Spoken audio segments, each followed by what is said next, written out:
The principal objective of Parliament is that there should never be taxations which is not sanctioned by Parliament.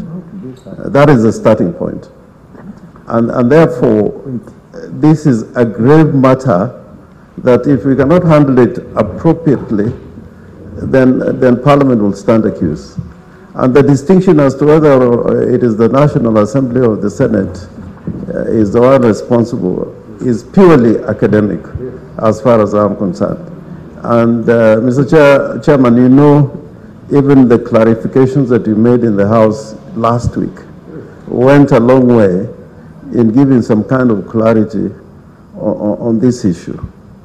But as matters stand now, this is a matter in which, you know, a parliament like this can be characterized as toothless, without authority, and we are in circumstances in which we fail even in terms of oversight. You know, reading the Constitution, both in terms of taxation, no tax can be levied without authority of Parliament. No expenditure can be made without authority of Parliament. So when we are being blamed, you know, the public are correct in blaming the National Assembly and the Senate. And it's not a party matter. It is an institutional matter.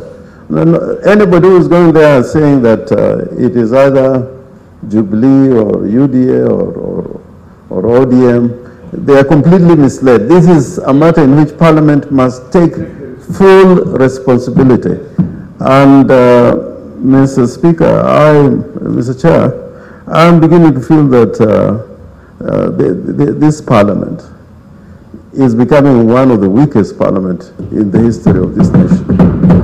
You remember when we had a crisis in the Grand Coalition government, the Parliament of Marende, Parliament was able to stand firm, you know, against executive overreaching its authority and responsibilities. And this Parliament, I remember last week when we were trying to talk on this issue, to find a more decisive way of dealing with it. There was a lot of reluctance as to whether we should summon or invite.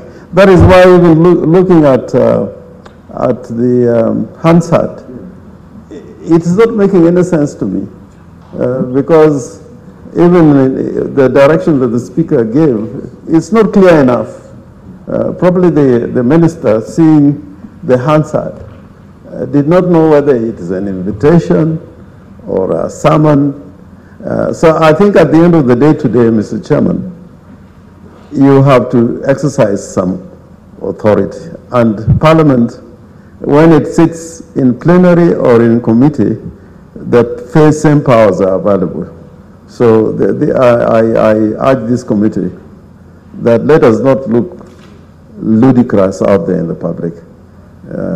We are beginning to feel, that, you know, we are getting into a situation where it will not matter what Parliament thinks or does, especially on this issue of taxation.